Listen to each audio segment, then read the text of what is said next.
सल्लल्लाहु अलैहि वसल्लम ने फरमाया मेरा रब करीम जब किसी को बीमार करता है ना तो फिर अल्लाह फरिश्तों को भेजता है, फरमाता जब पता करके आओ किसी से मेरी शिकायत तो नहीं कर रहा। तो फरिश्ते जाके अर्ज करते हैं मालिक उसके पास तो जो भी आया ना उसने यही कहा कि अल्हम्दुलिल्लाह जिस हाल में अल्लाह ने रखा है मैं राजी हूं। उसने तेरी शिकायत नहीं की, उसने तेरी रजा पे उस बीमारी को तेरी तरफ से आजमाइश समझ के कबूल किया। मेरे नबी करीम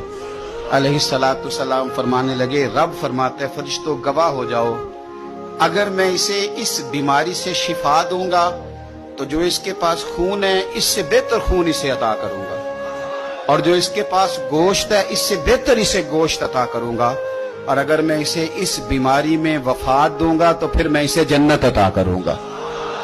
अगर शिफा दूंगा तो बेहतरीन शिफा दूंगा, और अगर वफात दूंगा तो फिर जन्नत दूंगा।